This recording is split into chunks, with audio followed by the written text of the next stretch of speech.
새해 복 많이 받으십시오. 아멘. 네, 우리 2024년 새해 첫 안식일 저녁 예배 오신 모든 분들을 진심으로 환영합니다. 여러분, 어떤 새해에 결심이 있으십니까? 다 세우셨습니까? 아직 안 세우셨습니까?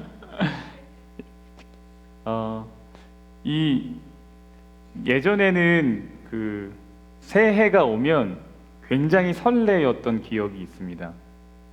그랬는데 이제 시간이 요즘 들어서 그런 게 많이 없어졌더라고요. 그래서 이제 없어졌다 얘기했더니 누가 여기 나이가 들어서 그런 거다 이렇게 얘기를 해주셨는데, 그게 진짜 과연 나이가 들어서일까? 글쎄요, 그럴 수도 있죠. 근데 뭐 제가 이렇게 나이가 들었다고 생각을 안 하기 때문에 나이의 문제가 아닐 수도 있겠다라는 생각이 또 들기도 합니다. 뭔가 새로운 결심, 그리고 새로운 계획, 그리고 이것을 하나님 안에서 이루고자 하는 꿈이 있는 사람은 이 새로움의 시작들이 굉장히 설레일 수 있겠다라는 생각이 듭니다. 여러분, 아직 새해 결심이나 계획을 안 세우셨다면 계획을 세워보십시오. 그래서 하나님 안에서 이 꿈들이 이루어지기를 또 바라고 함께 또 기도하고 우리가 함께 성장해 나가는 한 해가 되었으면 좋겠습니다. 오늘은 민수기 20장에 있는 말씀, 두 번 침을 당한 반석이라는 제목으로 함께 말씀 증거하겠습니다. 먼저 배경을 좀 살펴보겠습니다. 민수기 20장의 배경은 이러합니다. 첫째 달에 이스라엘 자손 곧 온 회중이 신광야에 이르러 백성이 가데스에 이르더니 미리암이 거기서 죽음에 거기서 장사되느니라. 여기 보면 몇 년 해는 나오지 않고 뭐만 나왔습니까? 달만 나왔어요. 달만. 아마도 광야에서 방황한 지 40년째 되는 해의 첫째 달이 아닐까, 학자들은 그렇게 생각합니다. 여러분, 민수기 20장에는 두 명의 죽음이 나옵니다. 초반부에 미리암이 죽고요, 후반부에 누가 죽냐면 아론이 죽습니다. 그래서 이 민수기 20장에는 아주 중요한 인물 두 명의 죽음이 이제 앞뒤로 등장을 하죠. 미리암은 모세보다 7살에서 한 10살 정도 많았을 거라고 이제 우리가 추측해 볼 수 있습니다. 왜냐하면 모세가 갓 태어났을 때 그 어머니의 심부름을 했던 미리암이죠. 그래서 한 10살에서 7살 정도 위라고 여겨졌을 텐데, 아마 이때 미리암이 죽었을 때의 나이가 132살 정도 되지 않았을까 학자들은 생각하고요. 몇 개월 후에 아론이 죽는데 그 나이가 한 123살 정도 됐을 것이고, 모세는 이제 120살에 죽었다고 나옵니다. 이 얘기는 뭐냐면 이쯤에 이르러서 출애굽 1세대가 완전히 지나가고 새로운 시대가 오게 된다라는 걸 우리가 알 수 있습니다. 여러분, 민수기 20장 이야기는 여러분이 아주 잘 아시는 이야기입니다. 이게 무엇이냐면 모세가 반석에서 물을 낸 사건입니다. 왜 우리가 이 이야기를 잘 아는가? 이 일을 통해서 모세가 가나안에 어떻게 돼요? 들어가지 못하게 되는 일이 생기죠. 이스라엘 백성들이 이제 가데스라는 곳에 도착을 했습니다. 근데 거기에 물이 없었습니다. 여러분, 가데스 이름의 뜻이 무엇인지 혹시 아십니까? 이 이름의 뜻은 거룩한 샘입니다. 샘이에요. 가데스라는 곳은 이름이 샘입니다. 근데 여기에 뭐가 없어요? 이제 물이 없게 되었습니다. 이곳은 본래 그 이름의 뜻과 같이 오아시스 지역이라고 하고요, 4개의 샘물이 있어서 물이 끊임없이 이제 구할 수 있는 곳이라고 합니다. 근데 이제 여기에 와서 물이 왜 없는지에 대해서는 정확히 우리가 알 수는 없지만 아마 심한 가뭄이나 어떤 일시적인 이유 때문에 샘들이 좀 말라버린 것이 아니었을까 이렇게 생각이 됩니다. 물은 곧바로 생명과 직결된 것이죠. 그래서 백성들은 생명의 위협까지 받는 상황에 처하게 되었습니다. 그 백성들은 늘 그랬듯이 모세 아론에게 달려와서 뭐 하기 시작했을까요? 따지기 시작했죠. 우리 형제들이 하나님한테 심판받았을 때 같이 죽었으면 좋았을 것을, 이렇게 이야기를 합니다. 굳이 여기까지 인도해서 왜 죽게 하는가? 이렇게 이야기합니다. 그 5절에 보면 이렇게 이야기를 해요. 너희가 어찌하여 우리를 애굽에서 나오게 하여 이 어디요? 나쁜 곳으로 인도하였느냐? 이곳에는 파종할 곳이 없고 무화과도 없고 포도도 없고 석류도 없고 마실 물도 없다. 이렇게 이야기를 했습니다. 근데 우리가 먼저 생각해야 될 것이 있습니다. 그 무엇인가 하면 우리가 하나님의 길을 따라가다 보면 때로는 어려운 시간을 지나갑니까? 지나가죠. 이 나쁜 곳으로 인도된다. 이 나쁘다고 말할 수 있을까요? 이것을? 우리 생각해 봐야 될 문제인 것 같아요. 여러분, 꽃길이 하나님의 길이 아닙니다. 하나님의 길에는 때로 꽃길도 있고 무슨 길도 있어요? 가시밭길도 있어요. 근데 우리가 그 길을 묵묵히 걸어가는 것은 그 길이 결과적으로 궁극적으로 좋은 길이라는 걸 알기 때문이죠. 때로는 꽃길도 지나고 때로는 가시밭길도 지나지만 하나님이 인도하시는 길, 하나님이 따라가는 길이 결과적으로는 어떤 길이라는 걸 아는 거예요? 좋은 길이라는 걸 아는 거예요. 그래서 이제 나쁜 길, 나쁜 곳, 이렇게 보기는 어렵겠다라는 겁니다. 또 하나 생각할 것은요, 하나님이 가라 하신 목적지가 여기가 아니죠. 나쁜 곳으로 마치 이 사람들은 여기에 정착할 것처럼 이야기를 하고 있어요. 네. 그러나 하나님의 최종적인 목적지는 여기가 아닙니다. 그러니까 이곳은 지나가는 과정 중에 하나라고 여기면 됩니다. 여기가 정착지가 아니기 때문이죠. 하나님은 우리를 어려움 가운데 계속해서 두지 않으십니다. 하나님 우리를 위해서 끊임없이 일하시는 것이죠. 여러분, 이스라엘 백성이 여행하던 중에 반석에서 물이 나온 경우가 총 몇 번 있죠? 2번 있습니다. 한 번은 출애굽기 17장에 있었고 한 번은 민수기 20장에 있었습니다. 두 지명을 다 무리바라고 불렀는데 이 뜻이 다투었다라는 뜻입니다. 백성들이 하나님과 이제 이 문제로 이제 다퉜다라는 말이죠. 근데 그 이야기가 굉장히 좀 비슷한 흐름이 있기 때문에 어떤 사람들은 이것이 하나의 사건이라고 이야기를 해요. 출애굽기 17장 이야기와 민수기 20장 이야기는 사실은 동일한 사건이다라고 이야기를 합니다. 그런데 그 당시 사실 비슷한 지명들이 있어요. 왜 미국만 해도 클리브랜드가 여기도 있고 저기도 있고 그렇잖아요. 그죠? 샬롯도 여기만 있는 것 아닐 겁니다. 어딘가에 또 있을 거예요.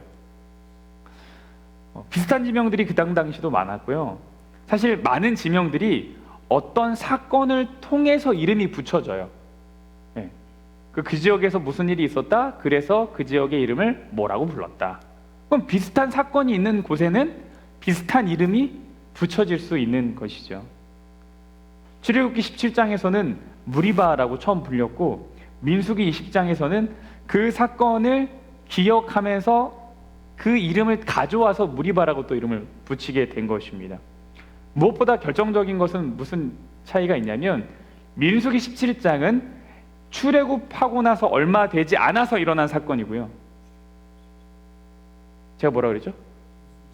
출애굽기 17장의 사건은 출애굽하고 나서 얼마 안 돼서 일어난 사건이고 민수기 20장은 이제 가나안에 들어가기 직전의 이야기. 그래서 둘 사이에는 거의 38년, 약 40년의 차이가 있어서 둘은 동일한 사건은 아니다라는 겁니다. 근데 여기 이제 공통점과 이제 좀 차이점이 있습니다. 출애굽기 17장은 출애굽 1세대에서 일어났던 일이고요. 민수기 20장은 출애굽 2세대에서 일어난 사건입니다. 두 사건의 공통점은 모두 반석에서 물이 나왔다라는 겁니다. 근데 1세대에 또 이게 제일 재밌는데요. 여러분, 하나님이 불평을 들으셨을 때 어떻게 하시죠? 그 불평을 이렇게 때로는 이제 징벌도 내리고 그런 일이 우리가 이제 계속 살펴보았잖아요. 근데 이 물 사건에서 1세대 때도 그렇고 2세대 지금 여기서도 그렇고 둘 다 백성들이 불평해요. 물이 없다고. 근데 그 불평에 대해서 하나님께서 뭐라고 안 하세요. 너 왜 믿음이 없냐? 이런 얘기 안 하세요. 어디서 불평을 하냐? 불평한 사람들 다 불러 모아가지고 이렇게 한 번씩 이렇게 그런 거 없으세요. 그냥 불평을 들이시고 뭐 하세요? 물을 주세요. 이걸 보면서 제가 느낀 것 중에 하나는 뭐냐면, 출애굽 1세대랑 2세대가 좀 달라야 될 것 같은데 다른 게 없어요. 똑같아요. 광야의 훈련을 지났는데, 그리고 수많은 사건들을 이들이 보고 겪었는데 이스라엘 백성들은 뭐 하지 않았습니까? 변하지 않았어요. 똑같이 물을 두고 불평을 했습니다. 참 절망스러운 것 같죠. 이 변화하지 않는 이스라엘 백성들을 어떻게 해야 할까? 근데 사실 이 질문이 누구의 질문입니까? 나를 향한 질문이죠. 이 변하지 않는 나를 두고 어떻게 해야 될까? 하나님은 어떻게 다루셨냐면, 이스라엘이 변함이 없으셨듯이 하나님도 변함없이 동일한 방법으로 그들의 불평을 받아들이시고 그 문제를 해결해 주셨습니다. 여러분의 왜 어떤 불평은 다루시고 어떤 불평은 그냥 지나가시는 것처럼 보일까요? 아니요, 사실 하나님은요 그냥 지나가신 적이 없습니다. 다만 그 불평을 다루시는 방법이 조금 다른 것뿐이죠. 여러분, 지도자에 대한 반역이 있고 지도자를 위협하고 그래서 막 질서를 무너뜨리는 경우에 하나님이 굉장히 엄하게 다루시는 것처럼 나옵니다. 근데 또 어떤 경우는 이와 같은 이 물 같은 경우는요, 자기 자신을 상징하는 반석이 깨어지는 것으로, 그것을 깨어지게 하는 것으로 생수를 공급하시면서 그들에게 필요한 생명이 어떻게 전해지는지를 이제 원리적으로 좀 보여주시는 거예요. 그러니까 둘 다 사실 뭐 하시는 거예요? 다루고 계세요. 그 불평들을 다루시는데 다루시는 방법이 좀 다르더라. 하나님은 때에 맞게 불평을 다루시면서 당신의 사역을 보여주셨습니다. 근데 차이점이 있습니다. 이 물을 내는 방식에서 첫 번째 사건과 두 번째 사건의 차이가 있죠. 출애굽기 17장 6절에서는 어떻게 물을 냈습니까? 내가 호렙산에 있는 그 반석 위에 거기서 너의 앞에 서리니 너는 반석을 어떻게 하라고요? 치라. 반석을 빵 쳐가지고 이게 갈라지면서 그 사이에서 뭐가 나오는 거예요? 물이 나온 겁니다. 민수기 20장에서는 어떻게 하라 그랬나요? 혹시 아십니까? 민수기 20장에서는 하나님이 어떻게 물을 내라고 하셨냐면, 반석에게 뭐 하라고요? 명령을 해서 물을 내라. 이게 두 개 다 달라요. 처음은 반석을 쳐라. 두 번째는 반석을 명해라. 반석한테 이제 명령을 해라. 그래서 물을 나게 하라. 이렇게 얘기를 합니다. 근데 그들의 불평의 모세가 어떻게 했냐면, 하나님이 반석을 명령해서 물을 내라고 했는데 모세는 이렇게 했어요. 모세와 아론이 회중을 그 반석 앞에 모으고 모세가 그들에게 이르되, 반역한 너희여 들으라. 우리가 너희를 위하여 이 반석에서 물을 내려 하고, 모세가 그의 손을 들어 그의 지팡이로 반석을 어떻게 했어요? 2번 쳤다. 여러분, 17장에 출애굽기 17장에 등장하는 반석과 민수기 20장에 등장하는 반석이 언어가 다릅니다. 출애굽기 17장에 등장하는 반석은 추루라고 이렇게 원어로 되어 있고요. 민수기 20장에서는 셀라라고 나와 있는데, 이들이 동일하게 사용되기도 하지만 이제 다르게 사용되기도 하는데, 이 셀라라고 하는 반석은요, 이 잠언 30장과 사무엘 13장이 등장하는데, 약한 종류로 된 집을 바위 사이, 사무엘상 13장에서는 바위 틈, 그러니까 이 셀라라는 바위는 틈이 있는 바위를 셀라라 그래요. 네. 추루는 틈이 없어요. 그래서 반석을 쳐서 틈이 생기면 거기서 물이 나옵니다. 근데 셀라는 이미 뭐가 있어요? 틈이 있어요. 그래서 굳이 뭐 하지 않아도 됩니까? 치지 않아도 돼요. 명령하면 물이 나오게 되어 있습니다. 그래서 하나님이 명령하라고 하셨습니다. 근데 모세는 하나님 말씀대로 하지 않고 어떻게 했어요? 2번 쳤어요. 왜 한 번 아니고 2번 쳤을까요? 화가 났어요? 한번 때렸는데 이렇게 생각해볼까요? 너무 푹 때렸어요? 여러분, 정답이에요. 시편 106편에서는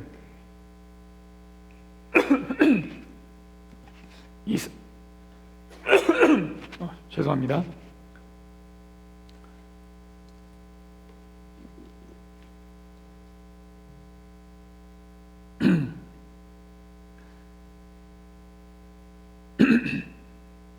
시편 106 돌아왔죠? 시편 106편에서는 이 사건에 대해서 이렇게 얘기를 해요.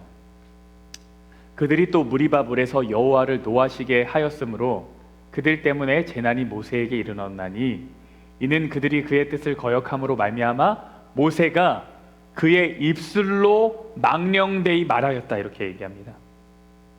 그러니까 성경은 모세의 행동이 문제가 아니라 뭐가 문제라고 말합니까? 말이 문제, 입술이 문제예요. 그러니까 처음 모세가 반석을 치기 전에 백성들한테 말할 때부터 사실 뭐예요? 문제였어요. 그리고 10절을 다시 보세요. 20장 10절. 모세가 그들에게 이르되 반역한 너희여 들으라. 우리가 너희를 위하여 이 반석에서 물을 내랴. 이게 그냥 평온하게 한 이야기가 아니에요. 반역한 너희들이야. 또 반역했니? 좀 잘 들어봐. 내가 너희를 위해서 반석에서 물을 내겠어? 하나님이 하시지. 뭐 이렇게 한 게 아니라 어떻게 한 겁니까? 엄니를 깨물고 그죠? 야, 내가 몇 번이나 말했어, 막 이런 거예요. 에? 아우, 진짜 이거예요. 그러니까 어떤 목사님이 말씀하시기를 반석을 친 게 아니래요. 반석을 팬 거래요. 그것도 몇 번 팬 거예요? 2번 팬 거예요. 그냥 한 번 때리고 또 팍 뺀 거예요. 그런데 여러분, 문득 민수기 20장 1절에 있던 사건이 떠올라요. 어떤 사건이죠? 그의 누이 미리암이 죽은 사건이에요. 모세가 사랑하는 누이를 떠나보내고 심적으로 많이 힘들었겠죠. 그러지 않았을까요? 네. 누나는 백성들이랑 광야 생활하면서 지도자 역할 하다가 넘어지기도 하고, 뭐 백성들 때문에 곤란하기도 하고, 그러다 이렇게 그냥 먼저 갔어요. 그립겠어요, 안 그립겠어요? 그립겠죠. 마음으로 상실감이 있겠죠. 근데 백성들은 변화하지 않고 여전히 동일하게 자기에게 불평불만하고 있고 하나님을 불평불만하고 있는 모습을 보면 모세가 답답할 수 있죠. 그래서 우리는 모세를 이해할 수 있을까요? 그래요? 그의 마음이 충분히 이해가 돼요. 이스라엘 백성들이 정말 싫을 수 있겠어요. 그런데 여러분, 동시에 기억하셔야 될 것은 이것 때문에 모세는 가나안에 들어가지 못했다라는 거예요. 하나님은 이 사건을 두고 뭐라고 말씀하시냐면 이렇게 얘기해요. 너희가 나를 뭐하지 않았다? 믿지 않았다. 모세와 아론아, 너가 나를 믿지 않았다. 내 거룩함을 나타내지 아니하였다. 여러분, 모세가 지금까지 잘 참아왔어요.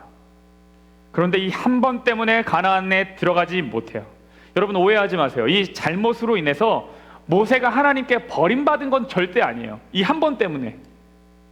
모세는 자신의 실수와 결과를 겸허하게 받아들였고 다시 하나님을 의지했기 때문에 이거는 잘 아물어진 거예요. 그러나 우리가 여기에서 배울 것이 있어요. 우리는 순간에 하나님의 도움을 받는 것이 필요하다라는 거예요. 여러분, 평생 도움을 받는 것도 필요하지만 순간에 도움을 받는 일이 필요합니까? 필요하죠. 여러분, 보통 우리는 칭의라고 하는 그 사건을, 칭의가 뭐죠? 하나님의 의롭다 하심을 입는 거죠. 그거를 순간적인 일이라고 생각하고 성화를 평생의 과업이라고 생각해요. 성화는 뭐예요? 그분을 닮아가는 거잖아요. 그걸 평생의 과업이라고 생각하는데 어떤 목사님께서 이렇게 말씀하셨어요. 그러니까 아닌 것 같다. 그거 아닌 것 같다. 칭의는 순간이고 성화는 평생 하는 게 아니라 칭의를 평생 하는 거고 성화는 순간순간 해야 되는 것 같다라고 말씀하셨어요.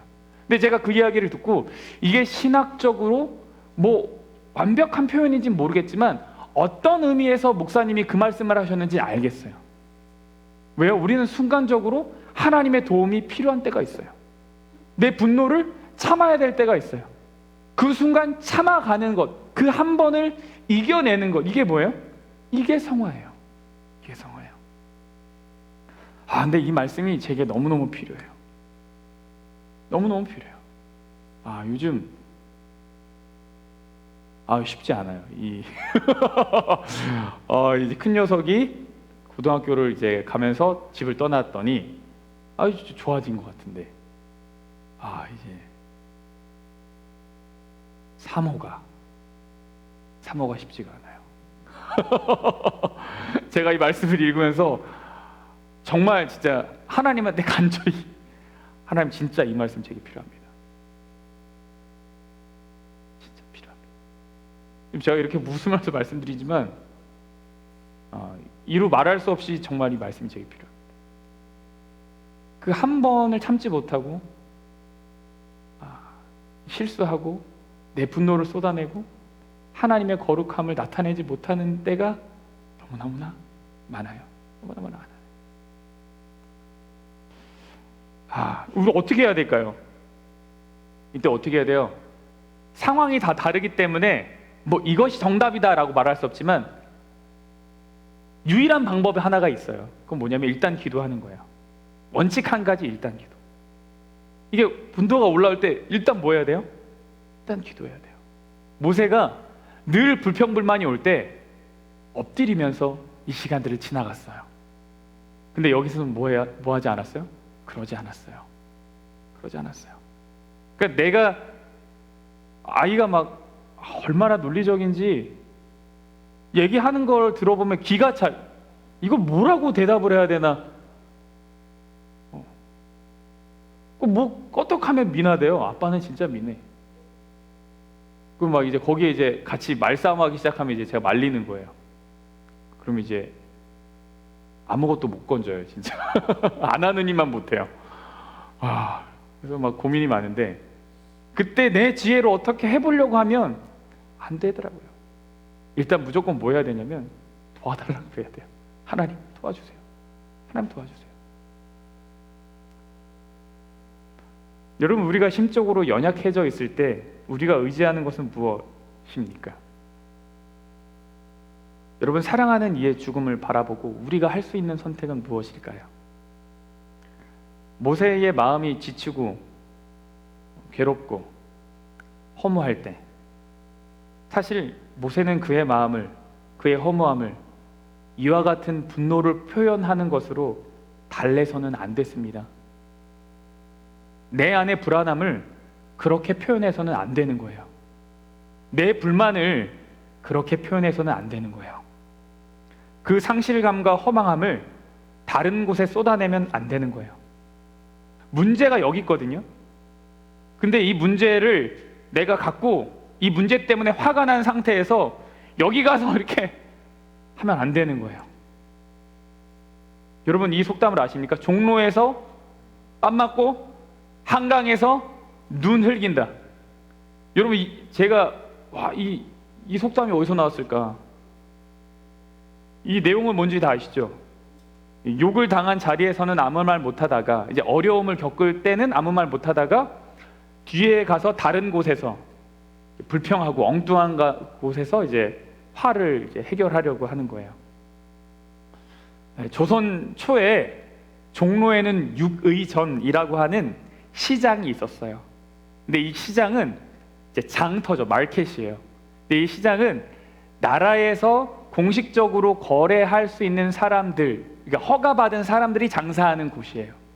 굉장히 뭐가 있냐면 권위가 있고 힘이 있죠.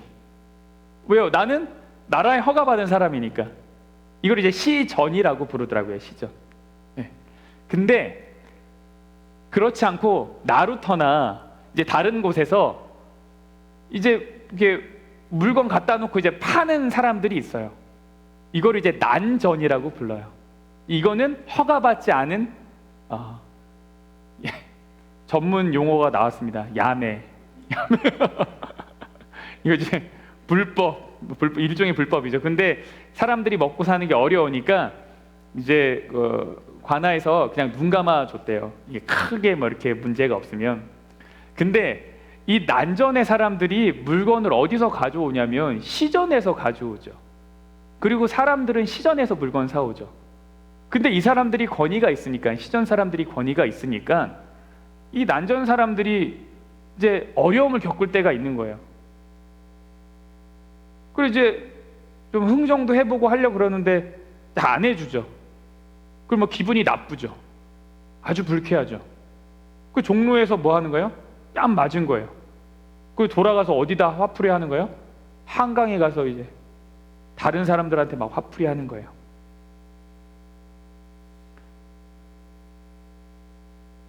여러분, 우리 안에 어려움이 있고 상실감이 있고 속상함이 있어도 그걸 내가 겪었을 때 절대 다른 곳에 가서 이거 해결하려고 하시면 안 돼요. 왜 안 되는지 아십니까? 해결이 안 되기 때문에 안 돼요. 어차피 해결 안 돼요. 오히려 더 어려워지죠. 그것을 쏟아낼 곳은 어디냐면 오직 하나님 앞뿐입니다. 그러니까 모세는 늘 하던 대로 했었으면 됐어요. 근데 그 한 번 때문에 참 어려움을 겪게 된 겁니다. 하나님은 모세와 아론이 가나안에 들어가지 못하도록 하셨습니다. 그 한 번의 일도 하나님은 이스라엘 백성들을 다루셨던 것과 동일하게 다루셨습니다.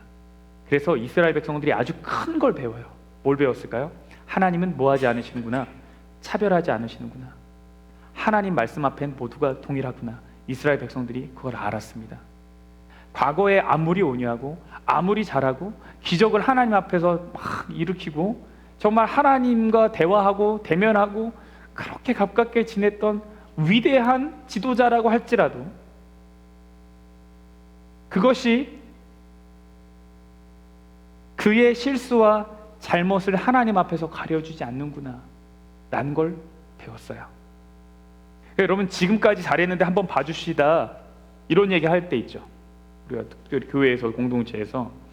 여러분, 건강한 공동체라면 이 말을 오해해서는 안 돼요. 그리고 건강한, 이제 정서적으로 건강한 사람이라면 이 이야기를 절대 오해해서는 안 돼요.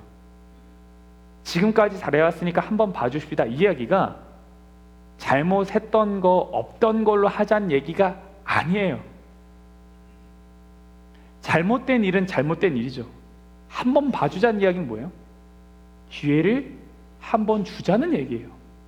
이게 잘못 안 했다는 얘기가 아니라 기회를 주자는 이야기예요. 잘못된 건 잘못된 거죠. 네. 오늘 우리가 꼭 기억해야 할 교훈 한 가지가 있습니다. 오늘 이야기에서 여러분, 앞서 말했듯이 출애굽기 17장에서 처음으로 물에 대한 불만이 나왔죠. 그 여행을 시작하고 얼마 안 돼서의 이야기예요. 하나님이 그 문제를 해결하셨습니다. 그리고 민수기 20장은 그 여행이 거의 끝날 때죠. 38년 동안. 근데 여러분, 처음에 물 문제 나오고 맨 끝에 물 문제 나왔어요. 이 얘기가 뭐예요?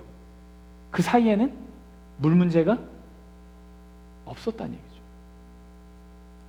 없었다는 얘기예요. 하나님이 그들의 물의 문제를 항상 해결해 주셨어요. 38년 동안 한 번도 물로 인해서 어려움을 겪었던 적은 없었어요. 물론 그들이 때로 갈증을 겪었던 때가 있겠죠. 때로는 기다림의 시간도 필요했겠죠. 그러나 하나님이 그들을 잘 채워주셨기 때문에 그들은 몸 상하지 않고 여기까지 잘 왔어요. 그런데 그들이 40년의 광야 생활 후 이들이 다시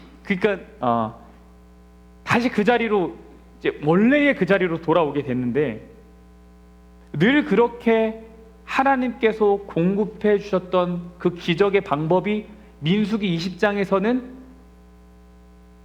일어났어요? 안 일어났어요? 안 일어난 거죠.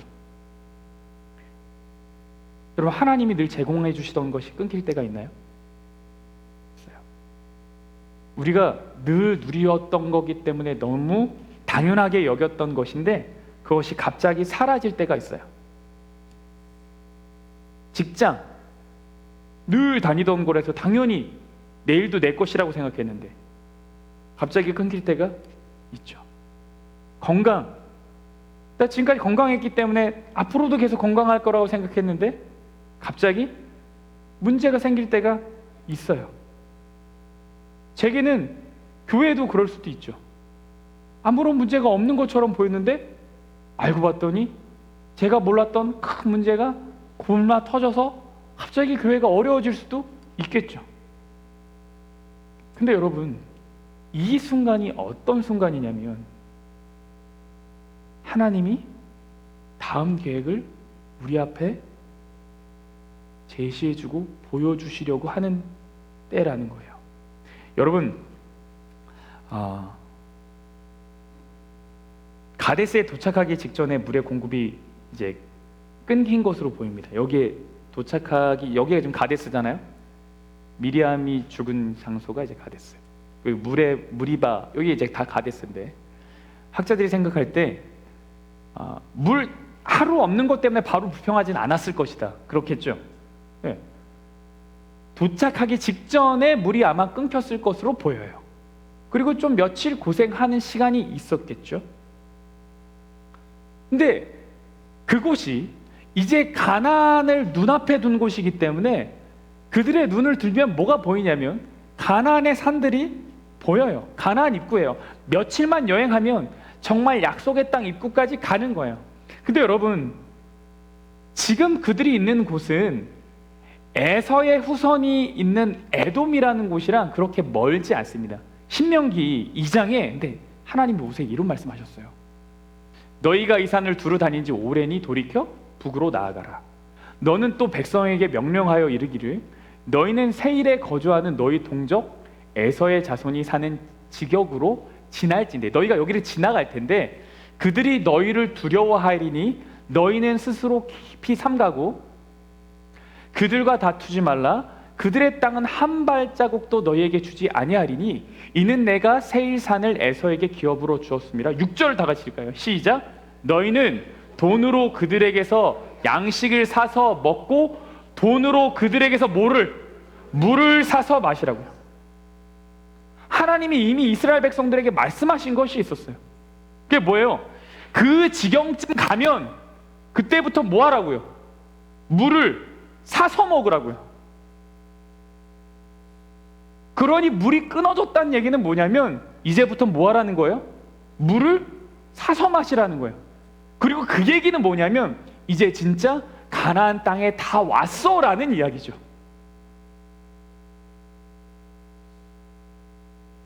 물이 끊긴 게 하나님의 보호가 끊긴 게 아니에요. 물이 끊긴 게 하나님이 나를 버린 것도 아니에요. 기적이 끊긴 게 아니라 하나님의 또 다른 계획이 시작된다는 사인이죠.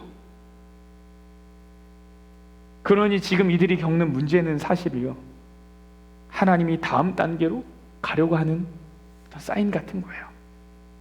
이제 너희 더 이상 여행 안 해도 돼. 너희들이 진짜 가나안 땅에 들어갈 거야. 하나님의 약속의 표시였습니다. 여러분, 우리 삶에 이런 순간들이 있을 때 우리가 어떻게 해야 될까요?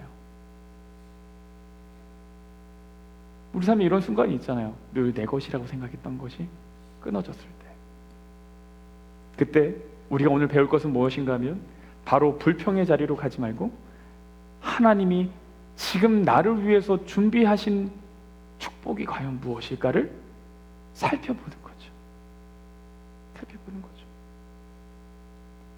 왜 하나님이 나에게 이 새로운 챕터를 시작하게 하셨을까? 정확한 이유는 모르겠지만 그러나 여전히 하나님은 나와 함께 하실 것이고 그 가운데서 하나님의 인도를 발견할 수 있을 것이라는 믿음을 가져도 됩니다.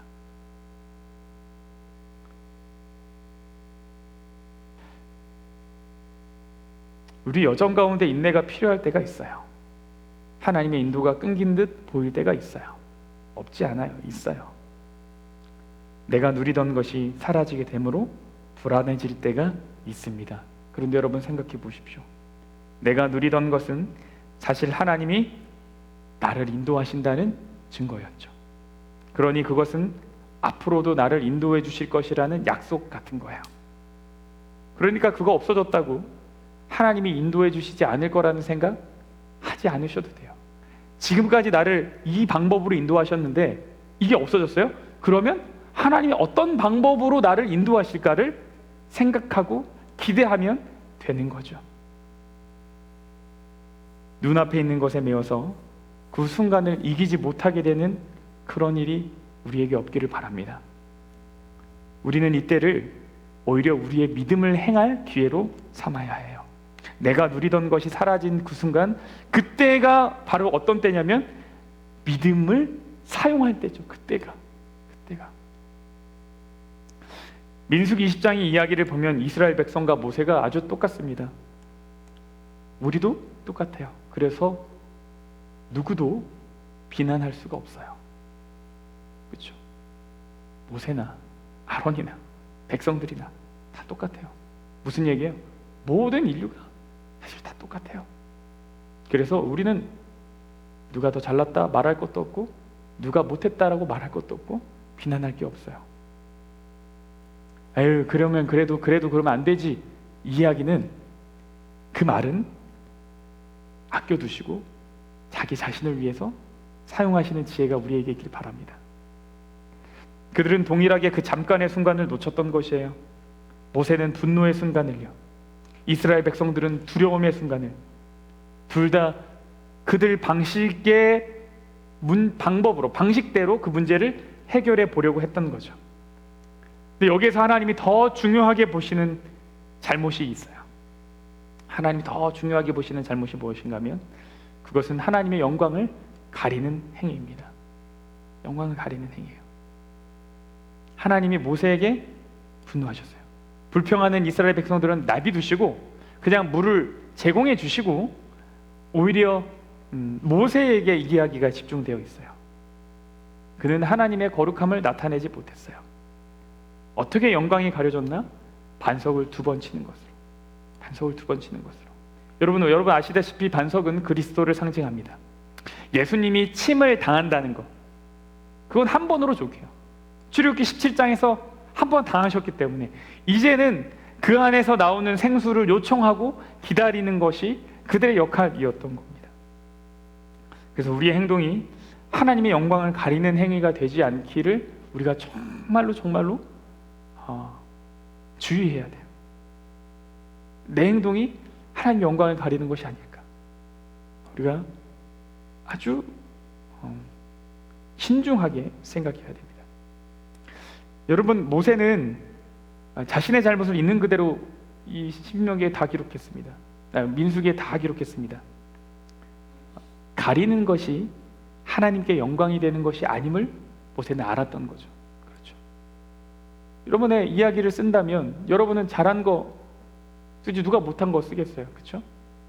근데 아주 적나라하게 기록했어요. 가리는 것은 하나님께 영광이 되지 않아요. 그는 사람들에게 자기에게 내린 가혹한 형벌을 주목하도록 오히려 명령했어요. 이것이 그가 하나님의 영광을 드러내는 방법이 없어요.